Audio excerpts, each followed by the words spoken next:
আকাশবাণী আগরতলা শুরু হচ্ছে সাহিত্য বিষয়ক অনুষ্ঠান সৃজনী। নমস্কার শ্রোতাবন্ধু, স্বাগত জানাই আজকের সৃজনী অনুষ্ঠানের সৃজন কথা পর্বে। প্রতিবারের মতো এবারেও আমরা স্টুডিওতে পেয়ে গেছি এমন একজন অতিথিকে, যিনি তাঁর জীবনে বহু গ্রন্থ প্রকাশিত করেছেন। সেটা গবেষণামূলক গ্রন্থ হোক কিংবা অনুবাদমূলক গ্রন্থ, আবার দেশের বাইরে আমাদের ভারতের হয়ে অনেকবার প্রতিনিধিত্ব করেছেন অফিসিয়ালিভাবে বিভিন্ন আন্তর্জাতিক সেমিনারে। আবার আমাদের দেশেও এমন অনেক সেমিনারে তিনি আমাদের দেশের হয়ে প্রতিনিধিত্ব করেছেন। তবে বর্তমানে সেই সব সেমিনার বাদ দিয়ে তিনি নিজেকে নিয়োজিত রেখেছেন লেখালেখির মধ্যে। আমরা আজ সৃজন কথা পর্বে তার জীবনের কথা শুনব। হ্যাঁ, যিনি আমার সঙ্গে স্টুডিওতে রয়েছেন এই মুহূর্তে, তিনি হচ্ছেন লেখক রামকৃষ্ণ দাস। তবে তার লেখা যে গ্রন্থগুলো রয়েছে, অনেকেই হয়তো আমরা পড়েছি সেই সব গ্রন্থ, তবে সেই সব গ্রন্থে কিন্তু আমরা তার মূল নাম অর্থাৎ প্রকৃত যে নামটি রামকৃষ্ণ দাস, সে নামটি দেখতে পাই না। সেখানে তিনি যে নামটি ব্যবহার করেছেন সেটি হচ্ছে কর্মজ্ঞান বজ্ররেপা। তো এই নামটা শুনে অনেকেই হয়তো ভাবছেন যে তাঁর লেখা এমন অনেক গ্রন্থ হয়তো আপনারাও পড়েছেন।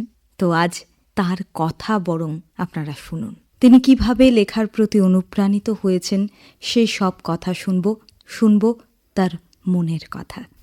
স্যার, প্রথমেই আপনাকে অনেক অনেক স্বাগত আমাদের আকাশবাণী আগরতলা স্টুডিওতে।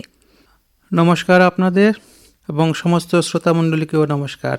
প্রথমে যেটা আপনার কাছে আমার প্রশ্ন, সেটা হচ্ছে একেবারে ছোটবেলা, আপনার জীবনের একদম শুরুর দিকে যদি আমরা যাই, তাহলে সেই সময়টা সম্পর্কে একটু জানতে চাইব। আপনার সেই সময়টা কেমন ছিল, আপনার বাড়ির পরিবেশ, সেই সব কিছু একটু জানতে চাইব। আচ্ছা, এই বিষয়টা নিয়ে আমি আমার আত্মজীবনীমূলক গ্রন্থ অন্তরণে লিখেছিলাম। আমি 68 সালে উদয়পুর শহরে জন্মগ্রহণ করেছিলাম। সেখান থেকে তারপর স্মৃতি যেটুকু স্বাদ দেয়, তা থেকে 71 সালের যুদ্ধ হচ্ছে আমার জীবনের প্রথম স্মৃতি। 71 সালের যুদ্ধ পরিষ্কার মনে আছে। সেই আকাশের উপর দিয়ে প্লেন ঘুরে যাওয়া, পাকিস্তানি প্লেন, তাদের তাড়া করা ইত্যাদি ইত্যাদি সব সেই সময় মনে পড়ে। কাজেই যুদ্ধই আমার জীবনের প্রথম স্মৃতি উদয়পুর শহরে। তারপর শৈশবটা কেটেছে কিছুটা অশান্ত পারিবারিক সমস্যার মধ্য দিয়ে। সে সময় হঠাৎ করে দেখতে পাচ্ছিলাম ছোট্ট শহর উদয়পুরে কীভাবে শরণার্থীদের ভিড়ে জনাকীর্ণ হয়ে গেল উদয়পুর শহর। 1 পয়সার চকলেট 5 পয়সা হলো, 10 পয়সার রসগোল্লা 50 পয়সা হলো। কী করে এসব অবাক লাগতো, কী করে বাড়ছে এসব দাম, বুঝতে পারতাম না তখন সেই সময় বিষয়। তো ওই রকম আশ্চর্য বিষয়। আর আমার পড়াশোনাটা খুব ছোটোবেলা থেকেই শুরু হয়েছিল, বিশেষ করে মায়ের জন্যই সেটা সম্ভব হয়েছিল। মা তার স্কুল থেকে লাইব্রেরি বইগুলো নিয়ে আসতেন। শুনলে আপনি অবাক হবেন, আমার 5th জন্মদিনের প্রথম যে বই আমি উপহার পেয়েছিলাম সিন্দাবাদ, পরের জন্মদিনে পেয়েছিলাম আঙ্কল টমস কেবিন। তো সিন্দাবাদের 5 বছরের সেই সময়কার সচিত্র সিন্দাবাদের গ্রন্থ আমাকে উড়িয়ে নিয়ে যেত দেশ দেশান্তরে। সম্ভবত ওই সময়ই আমার জীবনের ভবঘুরে জীবনের বীজটাও বপন হয়ে যায়। এই যে ভবিষ্যতে ভবঘুরে হব, সেটা বোধহয় ওই সময়ই ঢুকে গেছিলো আমার মধ্যে। আর আঙ্কল টমস কেবিন পরে কেঁদেছিলাম খুব। মোটা বই, খুব ছোট বই নয়, 6 বছর বয়সে, একটা পড়ার কথাও নয় 6 বছর বয়সে, কিন্তু মা দিয়েছিলেন। খুব কেঁদেছিলাম। তখনই মনে হচ্ছিল যে অন্যের দুঃখে কাঁদাটাই সবচেয়ে বড় আনন্দের। সেটাই এখনও চলছে। এইভাবে তখন ওখানেই পাশেই ছিল হরিয়ানন্দ স্কুল, সেখানে প্রথম স্কুলিং ডেজ। স্কুল জীবন পেরিয়ে গিয়ে যদি আমি জিজ্ঞেস করি যে লেখার প্রতি আপনি কিভাবে অনুপ্রাণিত হলেন? স্কুল জীবনটা আমার মোটেই সুখের ছিল না। প্রধানত কারণ আমার মনে অনেক প্রশ্ন জাগত, মানে বইয়ের বিষয়গুলি নিয়ে প্রশ্ন জাগত বেশি, কিন্তু কোনো উত্তর পেতাম না। জুটত বেত্রাঘাত, যেটামি হচ্ছে প্রশ্ন করা। আমাদের দেশে জানেন তো প্রশ্ন করা বারণ, সে ছাত্র অবস্থাতেই হোক কিংবা সামাজিক যে কোনো অবস্থাতে সব কিছু মেনে নিতে হয়। প্রশ্ন করলেই আপনি কিন্তু কারোর বিরাগ ভাজন হলেন। সেই সব কারণে আমার স্কুল জীবন মোটেই ভালো লাগে না। আমি স্কুল পালাতাম বেশি, স্কুলে যেতাম না। পরবর্তী সময়ে আমার মায়ের বদলি সূত্রে চলে এলাম শেখেরকোট। সেখানে একটা চা বাগান ছিল, সেই চা বাগান, তার আশেপাশের জঙ্গল, তাই হয়ে উঠলো আমার পাঠশালা, প্রকৃতির পাঠশালা। সেখানেই আমার পড়াশোনা বলতে পারেন। প্রকৃতি দেখেছি, তার সঙ্গে দেখেছি মানুষ। তারপর অমনোযোগী ছাত্র মাধ্যমিক পাশ করলো, বৌদ্ধ সংস্কৃতি 12 পড়লো, তারপর এমবিবি কলেজে পদার্পণ। সেখানে অন্য আবহাওয়ায় নিজেকে দেখতে পেলাম। তখন পরিচয় ঘটলো পলিটিক্যাল ইস্যুজ নামে কিছু শব্দ, যেগুলো আমি দেখতাম দূর থেকে, কখনো বুঝিনি। বলতে পারেন যে পলিটিক্যাল কনসাসনেস, তার সঙ্গে সমাজ কীভাবে জড়িয়ে থাকে, তার সঙ্গে মানুষের চাওয়া পাওয়া কীভাবে নির্ধারিত হয়, অর্থনীতি কী, এসব বিষয়গুলো বুঝতে শুরু করলাম। একসময় পাশও করে গেলাম। সেই সময় ত্রিপুরা কিছুটা অশান্তই ছিল। অশান্ত থাকায় এবং কিছুটা আরও ফার্দার পড়াশোনার এইসব চিন্তাভাবনা করে আমাকে ত্রিপুরা ত্যাগ করি 91 সালে। পশ্চিমবঙ্গে গিয়ে অন্য আরও কিছু পড়াশোনা করা, দিল্লিতে একটা ইকোলজি এনভায়রনমেন্ট নিয়ে পিজি করা, এসব করার পর কলকাতা যখন এলাম তখন চাকরি খুঁজছি। নানা রকম লোকজনের সাথে তখন মেশা শুরু হয়েছে আমার। মানুষই আমাকে বলতে পারেন শিখিয়ে দিয়েছে জীবনটা আসলে কী। আমার তখন মনে হয়েছে বইয়ের পড়া বেশি দরকার নেই, আমার প্রধান বিষয় হওয়া উচিত মানুষ। আর যেহেতু ঘুরতে ভালোবাসি, তখন বেছে নিলাম মার্কেটিংয়ে চাকরি, কারণ মার্কেটিং আপনাকে প্রচুর ঘোরার সুযোগ দেয়। তো মার্কেটিংয়ে চাকরি নিলাম। তো বললাম না, মার্কেটিং যদি ঢুকেছি যে, তো সেটা নিয়েও পড়াশোনা করা উচিত। তো সেটা নিয়েও কিছু এমবিএ ইত্যাদি করলাম। এই সময় একজন আমার বন্ধুবান্ধবদের ত্রিপুরার গল্প বলতাম। যখন কিন্তু ত্রিপুরা পশ্চিমবঙ্গের মানুষের কাছে জানা, কিন্তু শিক্ষিত মানুষও ভুল করতো ত্রিপুরা সম্বন্ধে, অনেক ভুলভাল বলতো। এমনকি নানা রকম অপমানিত হতে হয়েছে পশ্চিমবঙ্গে বা অন্যান্য জায়গাতে। ত্রিপুরা সেটা কোথায়, শিক্ষিত মানুষও বলতো। তখন আমার কিছু কিছু বন্ধু ওখানে হয়েছিলেন, যারা তাদের কাছে আমি মনে খোল বলতাম ত্রিপুরার কাহিনী, ছোটোবেলার কাহিনী, কী দেখেছি, এখানকার সভ্যতা সংস্কৃতি মনে হচ্ছে আলাদা মনে হতো আমার কাছে। ত্রিপুরার মানুষের একটা আলাদা ঐতিহ্য আছে, একটা, এটাকে ঠিক বলে বোঝানো যাবে না, আপনাকে থাকতে হবে তবে বুঝতে পারবেন। এখানে ধর্ম, ভাষা ইত্যাদির বিভেদ এখনও সেরকমভাবে দেখি না, যেটা ছোটোবেলায় দেখিনি, পরিষ্কার কথা বলবো দেখিনি। এখন হয়তো নানা বিষয়ের কারণে কিছু দেখা যাচ্ছে, কিন্তু তখন দেখা ছিল না এটা। তারপর বহুত ইন্টারেস্টিং অ্যাডভেঞ্চারাস কাহিনী সব বলতাম, যে আমি যেগুলো দেখেছি। এরা তখন আমার বললো তুমি এগুলো লেখো। তখন এদের মধ্যে একজন সুব্রত আচার্য, সে আমাকে জোর করেই প্রায় আমার প্রথম লেখা অভারতীয় কথা নামে ও পাবলিশ করলো। কেন অভারতীয় নাম দিয়েছেন সেটা নিয়ে বিদ্বজনরা আমাকে কেন প্রশ্ন করেছিল। কারণ আমি মনে করি কি জানতো, এখনও আমি মনে করি যে আমি বিগত 5000-6000 বছরের ভারতীয় সভ্যতা সংস্কৃতির একজন ধারক এবং বাহক। কিন্তু বাস্তব যখন আমি দেখতে পাই নিজেকে, দেখি সেই ভাবনার সঙ্গে নানা রকম প্রতিঘাত উঠে আসছে, বিপরীত আচরণ মানুষের মধ্যে দেখতে পাওয়া। যখন আমি নিজেকে আপনার মধ্যে খুঁজছি, দেখতে পাচ্ছি না, তিনি আমার ভাবনায় আপনি নন, আপনি অন্য কিছু। যেই সংস্কৃতির ধারক হিসেবে আপনাকে আমি দেখছি বা অন্যদের দেখতে পাচ্ছি, ওরা তা নন, ওরা যা করছে তার বিপরীত কিছু। যেমন ধরুন, দেখুন, ছোটোবেলা, একদম ছোটোবেলা কথা আপনাকে বলছি, তখন ত্রিপুরায় রাস্তাঘাট সাজানো হতো যে কোনো জাতীয় উৎসবে, 23শে জানুয়ারি হোক, 26শে জানুয়ারি হোক, বা স্বাধীনতা দিবস উপলক্ষে রাস্তাঘাট সাজানো হতো, খুব সুন্দর করে সাজানো হতো, কাগজে পতাকা দিয়ে হোক বা ফুল মালা দিয়ে সাজানো হতো। আমার পরিষ্কার মনে আছে, 6 বছর বোধ তখন আমার বয়স হবে, এক রিক্সাওয়ালাকে দেখছিলাম যে উনি একটা কাগজের পতাকা রাস্তায় পড়েছিল মাটিতে, তিনি সেটা তুলে নমস্কার করে কোথাও আটকে রেখেছিলেন। তো এইসব কাহিনী আমি লিখেছিলাম আমার সেই প্রথম গল্পটায়, মানে কারণ গ্রন্থটাতে। এই জন্য না দিচ্ছি এগুলো অভারতীয়, এগুলো ভারতীয় নয়। ভারতবর্ষের পূর্বাঞ্চল নৃতত্বের জাদুঘর বললেও কম বলা হয়। এতগুলো জাতি, এত ভাষা, এত তাদের রিচ কালচার, কিন্তু তাতেও দেখতাম অনৈক্যের কোথাও একটা সুর রয়ে গেছে। তো এইসব কাহিনী এটাতে লিখেছিলাম। এইভাবেই আমার শুরু হয়। আপনার এই যে লেখার শুরু, এবং আমি যতটা আপনার গ্রন্থগুলো সম্পর্কে জানতে পেরেছি, সেই ব্যাপারে দেখতে গেলে আপনার লেখার মধ্যে বা আপনার এই গ্রন্থগুলোর মধ্যে আমি দেখতে পেয়েছি হিমালয় আপনাকে অনেকটা আকর্ষণ করেছে। তো হিমালয় আপনাকে আকর্ষণ করেছে, ভ্রমণে গিয়ে আপনি হয়তো হিমালয়ের সেই অভিজ্ঞতা আপনি অর্জন করেছেন, তারপর সেটা আপনার লেখার মধ্যে প্রকাশিত হয়েছে। তো সেই সম্পর্কে একটু জানতে চাই যে কিভাবে হিমালয় আপনাকে আকর্ষণ করলো এবং হিমালয় এই রকম কিছু লেখা আপনাকে দিয়ে লিখিয়ে নিল। এই যে বললেন লিখিয়ে নিল, মানে আপনিও ধরে নিচ্ছেন সে একটা সত্তা, হ্যাঁ, অপূর্ব। আমি কিন্তু হিমালয়কে দেবভূমি মনে করি না। আমার কাছে হিমালয় সাক্ষাৎ দেবতা, তিনি অ্যান্টিটি। আমি ছোটোবেলায় থেকে বা তখন যৌবন বলুন, অ্যারাউন্ড 35 ইয়ার্স পর্যন্ত না, আমি দুটো জিনিস মানতাম না। একটা যে জন্মান্তরবাদ আমি মানতাম না, তারও অন্য একটা বিশ্বাস ছিল, সেটাও আমি মানতাম না। কিন্তু একটা অদ্ভুত বিষয় যে আমার খুব ছোটোবেলা থেকে আমার 3টে জিনিস আমার মধ্যে অকল্পনীয়ভাবে টানতো। সেটা হচ্ছে কি, যে কোনো স্নোক্লেড মাউন্টেন সেটাকে আমি হিমালয় মনে করতাম ছবি দেখলেই, এটা হিমালয়, কিন্তু কখনো দেখিনি। তারপর বুদ্ধ মূর্তি, আমার পরিবারে কেউ বুদ্ধ ছিল না, আমরা সবাই শাক্ত এবং মা বৈষ্ণব, কাজেই পরিবারে বুদ্ধের নামও কোথাও শুনেছিল কিনা আমি মা শুনে থাকবেন, কারণ তিনি পড়াশোনা করেছেন প্রচুর, কেউ জানতেন না, কিন্তু বুদ্ধ মূর্তি আমাকে ভীষণ টানতো। আর হচ্ছে সরস্বতীর যে কোনো ছবি দেখলে আমি টেনে নিতাম, এমনকি বাবা কিনেও দিতেন। তো এই যে ছোটোবেলায় কী করে আমার মধ্যে যে কোনো বরফের চূড়ো বা পাহাড় মানেই হিমালয়ে এলো আমি জানি না। এবং এটা শুনে আপনি অবাক হবেন, হিমালয় দেখা যায় কী পাগলামি আমি করেছি। তখনও আমি হিমালয় সে দেখিনি না, একবার দেখেছি, একবার আমি গেছিলাম নাগাল্যান্ড।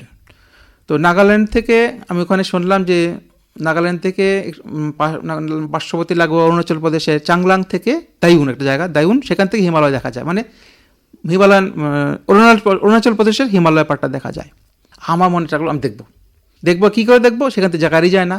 আমি লোকাল ডাকাতদের সঙ্গে 14 দিন হেঁটে আমি গিয়েছিলাম দাইউন, জঙ্গলের মধ্য দিয়ে। যারা গেছিলেন সেই কাহিনীও আমার অটোবায়োগ্রাফিক্যাল নোটে লেখা আছে। অকল্পনীয়, সেটা একমাত্র টান হিমালয় দেখার জন্যে। হ্যাঁ, অবশ্যই দেখা পেয়েছিলাম, সেটাও আরেক গল্প। দুপুরবেলা একটু দেখেছিলাম গরিচাঁদ। হিমালয়ে অনেকেই যান, শত শত মানুষ যান, হাজার হাজার মানুষ এখন যাচ্ছেন হিমালয় ঘুরতে শান্তির খোঁজে। আমি কিন্তু ঠিক শান্তির খোঁজে হিমালয় যাইনি, আমি গেছি প্রাণ ভরে উপভোগ করতে।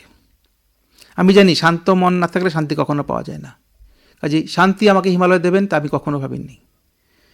তিনি আমাকে আঙুল দিয়ে দেখিয়ে দিয়েছেন জীবন। কি করে বলি শুনুন।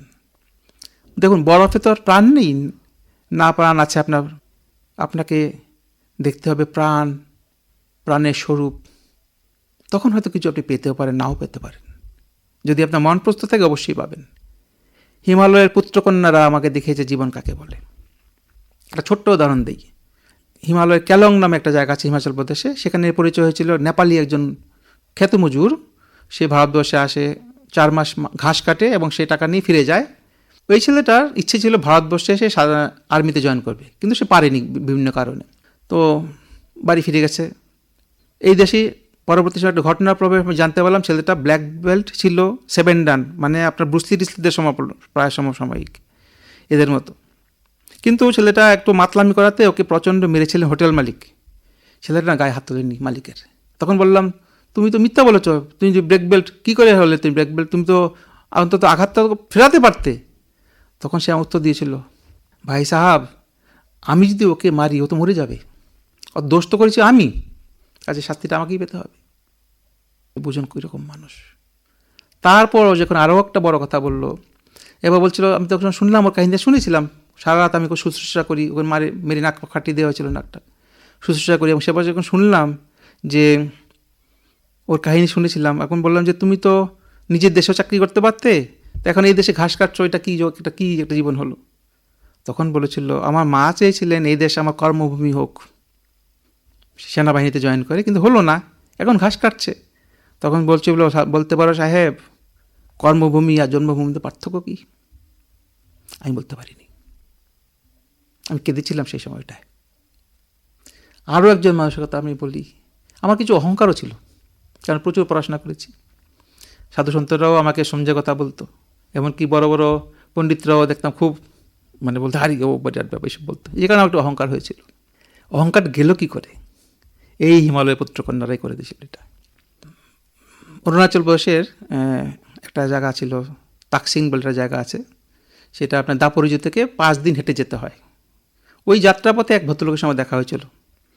তিনি একদিন জীবনে গুয়াহাটি এসেছিলেন, কিন্তু নয়েজ সহ্য করতে পারেননি, তো ফিরে যান আবার তিনি।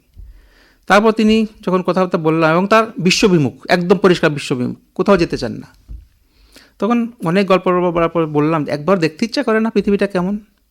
তিনি চুপ হয়ে গেলেন, বলল না।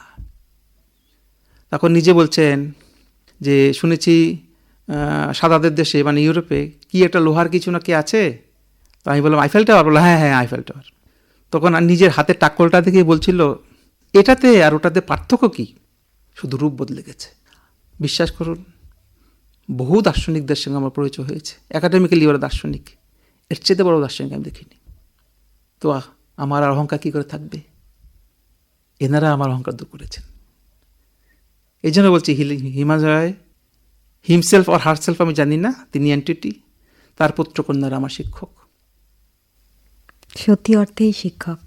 এই কথাগুলো শুনতে শুনতে আমার একটা কথা মনে হচ্ছে যে আপনি একটু আগে বলছিলেন যে আপনার পরিবারের কেউ হয়তো বৌদ্ধ ধর্ম সম্পর্কে কিছুই জানতো না, আপনি বৌদ্ধ ধর্মের প্রতি অনুপ্রাণিত হয়েছেন এবং বৌদ্ধ ধর্ম নিয়ে আপনি অনেক কিছু লিখেছেন, অনেক গ্রন্থও রয়েছে আপনার। সে সম্পর্কে একটু যদি বলেন আমাদের। কি করে বৌদ্ধ হলাম সেটা নিয়ে অনেক জায়গাতে আমার নানা রকম প্রশ্ন করা হয়েছে। আমি না আসলে জানতে চাইছিলাম ধর্ম কাকে বলে, খুব সিম্পল ডেফিনেশন আমি চেয়েছিলাম। সেই সূত্রে সম্ভবত পৃথিবীর সমস্ত মেজর যত ধর্ম গ্রন্থাদি আছে সব আমি অধ্যয়ন করেছিলাম। করার পর সবই ভালো, সবার জন্য সব কিছু উপকারী আমি জানি, কেউ ন্যূন নন, হতেই পারেন না। প্রতিটি জাতির জন্য তার নিজস্ব যে ধর্মাবলী আছে ঠিকঠাকই আছে। কিন্তু আমার কাছে বৌদ্ধ পরম্পরায় এক লাইনের একটা ডেফিনেশন পেয়েছিলাম, সেটা হচ্ছে ধর্ম মানে তো ধারণ করা, ধৃতাত্ম থেকে সে ধারণ করা। কি ধারণ করা? নানাজন অনেক কথা বলেছেন। বুদ্ধের একটা এক লাইনে কথা আছে, বিশুদ্ধ চিত্তকে ধারণ করাই ধর্ম, হ্যাভিং এ পিওর মাইন্ড। এরপর আমার কিছু বুঝতে হয়নি। কিন্তু বর্তমানে যদি আমি বলি সেই বিশুদ্ধ চিত্তটা আমরা পাই কি? সম্ভব, অবশ্যই সম্ভব। কিছু ত্যাগ মাত্র করতে হবে, কিছু করতে হবে না।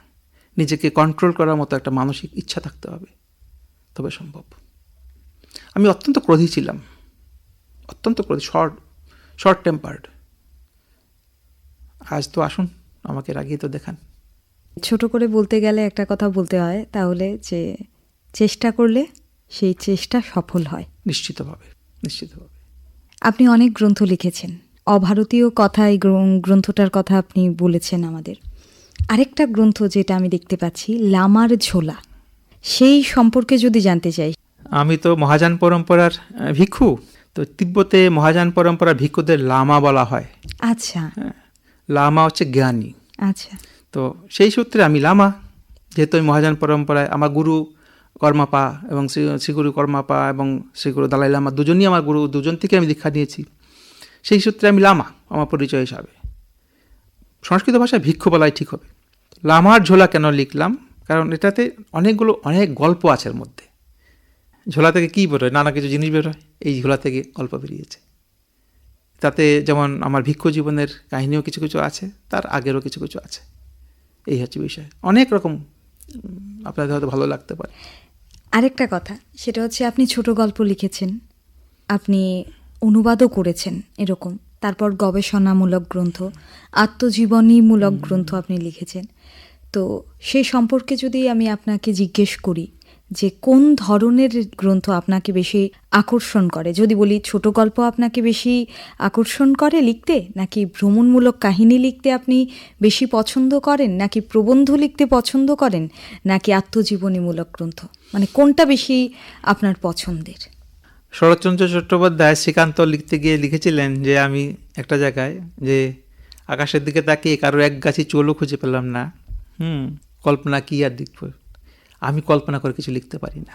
জীবনে যা দেখেছি, যা অভিজ্ঞতা হয়েছে, যা অনুভব হয়েছে তা বলব, সেই প্রসূত হচ্ছে আমার লেখাগুলো। কাজেই শর্ট স্টোরিজের মতো লেখাই আমি এখন বেশি লিখছি, এগুলো সবগুলি সত্য, একটা কাহিনীও কোথাও জল মেশানো কিছু নেই। শুধুমাত্র ভাষার জন্য হয়তো চারটে আমাকে ভাষার আকার দিতে হয়েছে, কিছু ভাবনা, তাছাড়া আর কিছু নেই। এগুলি প্রবন্ধ করে লেখা, কারণ শর্ট স্টোরিজ বলতে যে বৈশিষ্ট্যগুলি থাকতে হবে নট নেসেসারি এই গল্পগুলিতে তা আছে, নেই, কিছু কিছু ক্ষেত্রে নেই, ফ্ল্যাট কিছু কাহিনীও আছে এই আর কি। আর এখন যেটা অনুবাদ যেটা করছি সেটা আমার একটা ধার্মিক, বিশেষ একটা ধার্মিক পরম্পরা আছে। তো আমার একটা স্বপ্ন হচ্ছে এই যে যেই বাংলায় একসময় মহাযান পরম্পরা, বিশেষ করে বৌদ্ধ পরম্পরা বিরাট অতীত থেকে শুরু করে আরও আগে অনেক মনীষীরা ছিলেন, সেই বাংলায় এখন বৌদ্ধ পরম্পরা গ্রন্থাদি প্রায় নেই, কিছুটা অন্তত ফিরিয়ে দিয়ে যাব, এই উদ্দেশ্যে করছি। আপনার একটি গবেষণামূলক গ্রন্থ রয়েছে, Jesus Christ, his affinity with Buddhism.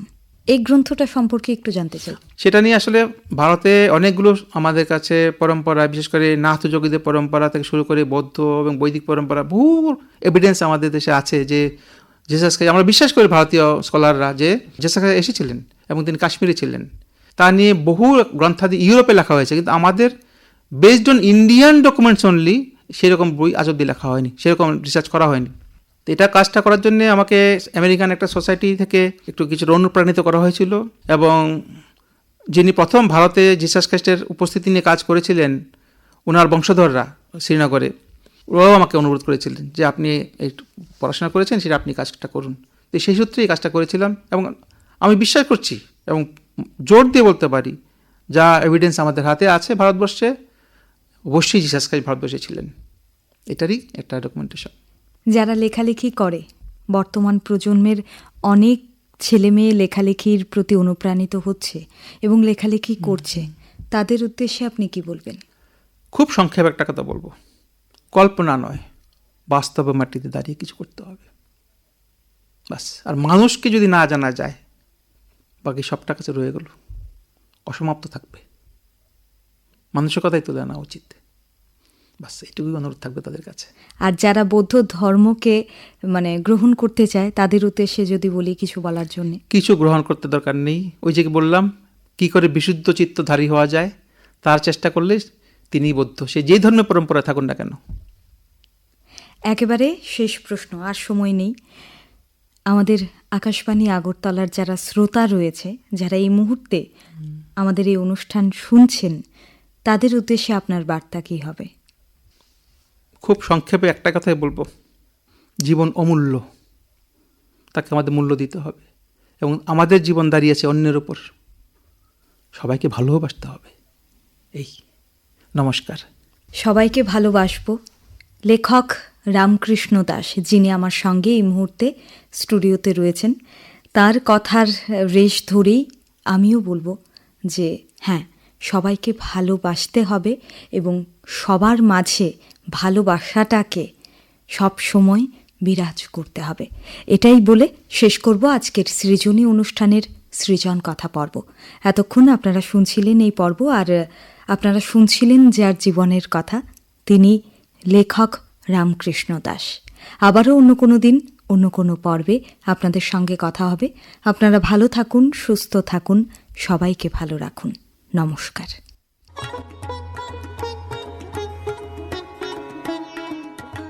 সাহিত্য বিষয়ক অনুষ্ঠান সৃজনী এখানেই শেষ হলো।